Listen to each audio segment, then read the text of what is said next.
Hi, this is value updates YouTube channel. நம்ம YouTube channel வந்து எக்ஸ்க்ளூசிவாக வந்து லாவை வந்து டீச் பண்ணிகிட்ருக்கோம், மக்களுக்கு எஜுகேட் பண்ணிகிட்ருக்கோம். நம்மளுடைய சேனலை வந்து சப்ஸ்கிரைப் பண்ணாதவங்க சப்ஸ்கிரைப் பண்ணுங்கள், ஷேர் பண்ணுங்கள், கமெண்ட் பண்ணுங்கள், லைக் பண்ணுங்கள், வியூ பண்ணுங்கள். மோரோவர் வந்து சப்ஸ்கிரைப் பண்ணியிருந்தீங்க அப்படின்னா வந்து சோசியல் மீடியாவில் ஷேர் பண்ணுங்கள். அதன் மூலமாக மக்கள் வந்து சட்டம் அறிந்து கொள்வார்கள்.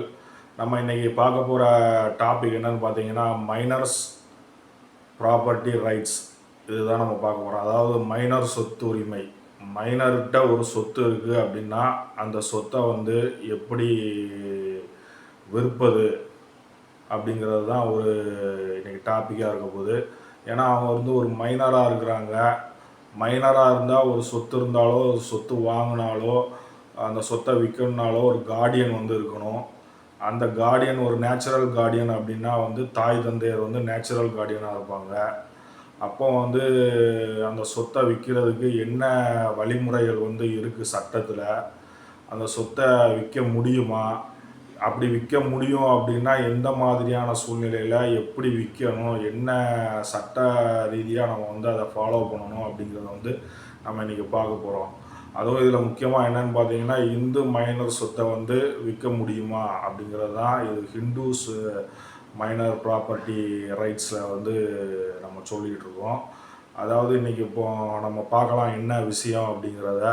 அதாவது மைனர் சொத்துக்களை அவரின் இயற்கை கார்டியன் என்ன வேண்டுமானாலும் செய்யலாம் என்றும் அது மைனரின் நன்மைக்காக இருக்க வேண்டும் என்றும் Hindu minority and guardianship act 1956 பிரிவு 8 சொல்லப்பட்டுள்ளது. ஆனாலும் அசையா சொத்துக்களை கோர்ட் அனுமதி இல்லாமல் விற்க முடியாது என்றும் சொல்லியுள்ளது. அவ்வாறு கோர்ட் அனுமதி கொடுக்கும்போது அந்த விற்பனையானது மைனரின் அவசியத்துக்காக விற்கப்பட்டால் மட்டுமே கோர்ட் அனுமதி கொடுக்க வேண்டும் என்று சொல்லப்பட்டுள்ளது.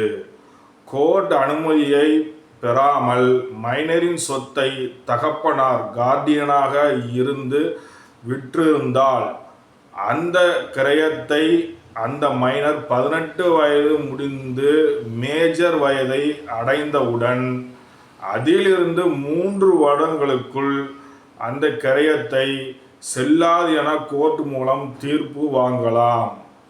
அதில் மைனரின் நன்மைக்காக இந்த சொத்து விற்கப்படவில்லை என்று கூறித்தான் தீர்ப்பை வாங்க முடியும். அவ்வாறான வழக்குகளை அந்த மைனர் 18 வயது முடிந்து 3 வருடங்களுக்கு, அதாவது அவரின் 21வது வயதுக்குள் வழக்கு போட்டுவிட வேண்டும்.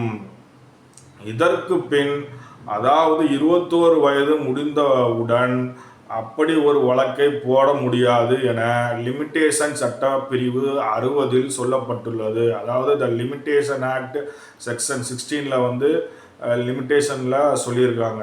பல மைனர்கள்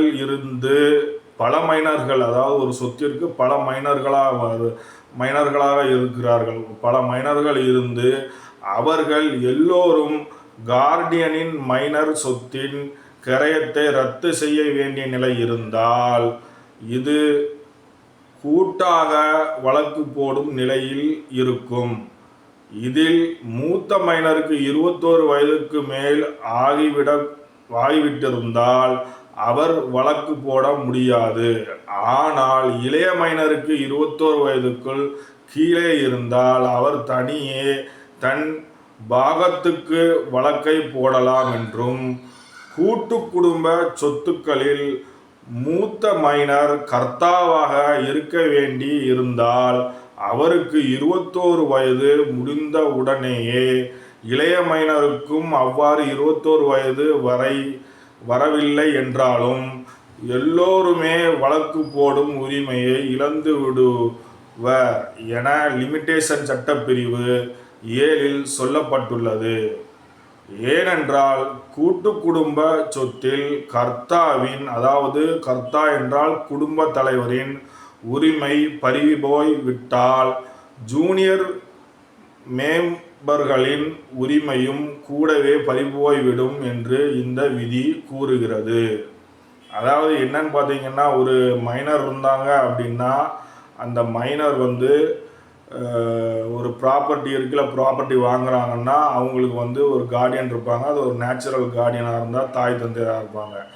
அதாவது அதை விற்கிறாங்க அப்படின்னா, ஒரு மைனராக இருக்கும்போது விற்கிறாங்க அப்படின்னா, நீதிமன்றத்தை நாடி நீதிமன்றம் மூலியமாக அந்த மைனருக்கு படிப்பு செலவுக்கோ இல்லது உடல் ஆரோக்கியமின்மையால் வந்து ஒரு ஆப்ரேஷன் பண்ணணும் அப்படின்னா அதுக்காகவோ இல்லை அவர் நலனுக்காகவோ ஏதோ ஒரு நலனுக்காகவோ மட்டும்தான் விற்க முடியும்.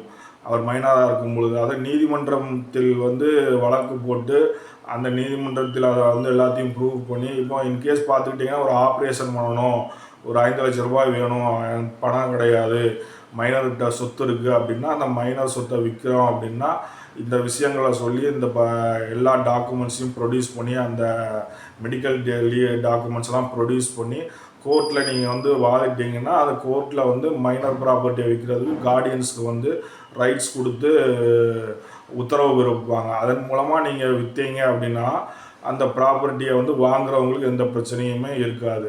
இது முக்கியமாக இந்த இதை வந்து எதுக்காக நம்ம சொல்கிறோம் அப்படின்னா, ஒருத்தவங்க மைனர் ப்ராப்பர்ட்டியை வாங்குறீங்க அப்படின்னா தெரிஞ்சுக்கிடணும், என்னென்ன விஷயம் தெரிஞ்சுக்கிடணும் அப்படிங்கிறதுனால தான். இந்த மைனர் ப்ராப்பர்ட்டியை வந்து வாங்குறவங்க வந்து ஒரு கார்டியன் இருப்பாங்க. மைனர் ப்ராப்பர்ட்டியை வாங்கினாலே வந்து நீதிமன்றத்தின் மூலமாக போய் நீதிமன்ற உத்தரவு பெற்ற பின்பு தான் நீங்கள் வந்து வாங்கணும் அப்படிங்கிறது தான் இதில் முக்கியமான விஷயம். நல்லா கவனிச்சுக்கோங்க. அதாவது ஒரு மைனர் ப்ராப்பர்ட்டியை வந்து நீங்கள் வாங்குறீங்க அப்படின்னா நீதிமன்றம் விற்கிறவங்க நீதிமன்றத்தில் வந்து வழக்கு போட்டு அந்த வழக்கு வந்து அந்த மைனருக்காக தான் அந்த சொத்தை விற்கிறோம் அவருடைய நலனுக்காகன்னு சொல்லி ஒரு வழக்கு போட்டு அந்த வழக்கில் உத்தரவு வாங்கிட்டு வந்த பிறகு தான் வந்து அந்த பையர், அதாவது மைனர்கிட்டருந்து வாங்குகிற பையர் வந்து வாங்கினா தான் அந்த சொத்து வந்து செல்லுபடியாகும். அப்படி இல்லாமல் வெறுமனையாக வந்து கார்டியன் மூலமாக வாங்கிட்டீங்க நீதிமன்ற உத்தரவு இல்லாமல் அப்படின்னா அந்த மைனர் வந்து 18 வயதுக்கு மேலாக வந்த பிறகு மேஜரான பிறகு உங்கள் மீது யார் வாங்கியிருக்காங்களோ அவர்கள் மீது வந்து வழக்கு போடலாம். 3 வருடம் வரை அந்த லிமிட்டேஷன் ஆக்டில் வந்து வழக்கு வந்து போடலாம்னு இருக்குது. அதாவது இவருடைய 21 வயது வரைக்கும். அதனால் வந்து ஒருத்தவங்க வந்து நீங்கள் மைனர் ப்ராப்பர்ட்டியை வாங்குறீங்க அப்படின்னா கண்டிப்பாக வந்து நீங்கள் வந்து விற்கிறவங்ககிட்ட வந்து நீதிமன்ற உத்தரவு இருக்குதா அப்படின்னு கேட்டு அந்த நீதிமன்ற உத்தரவை வந்து படித்து பார்த்து ஒரு வழக்கறிஞரை வச்சு அதை சரி பார்த்து நீங்கள் வந்து வாங்குறது ரொம்ப சால சிறந்தது. நம்ம இந்த விஷயத்தை வந்து பதிவு பண்ணுறோம் இன்றைக்கி. நம்ம முக்கியமான ஒரு விஷயம் அப்படிங்கிறனால அந்த ப்ராப்பர்ட்டியை சில பேர் மைனர் ப்ராப்பர்ட்டியை வந்து தெரியாமல் வாங்கிடுவாங்க. கார்டியன் சேல் பண்ணுறாங்க அப்படின்னு சொல்லி கம்மியான விலைக்கோ இல்லை ஏதோ ஒரு விஷயத்துக்கோ வாங்கிடுறாங்க ஒரு நல்ல ப்ராப்பர்ட்டியாக இருக்குதுன்னு சொல்லி. ஆனால் அப்படி வாங்காதீங்க. வாங்கினா வந்து அது நாளைக்கு பிரச்சனையில் வந்து முடியும். நீங்கள் வாங்கின ப்ராப்பர்ட்டியை வந்து சேலஞ்ச் பண்ணுவார் மைனர் வந்து மேஜர் ஆனதுக்கப்புறம் அப்படிங்கிறத நம்ம இதில் பதிவு செய்கிறோம். நம்மளுடைய வேல்யூ அப்டேட்ஸ் சேனல் வந்து பிடிச்சிருக்கு அப்படின்னா நீங்கள் வந்து சப்ஸ்கிரைப் பண்ணுங்கள், ஷேர் பண்ணுங்கள், கமெண்ட் பண்ணுங்கள், லைக் பண்ணுங்கள். மிக்க நன்றி. வணக்கம்.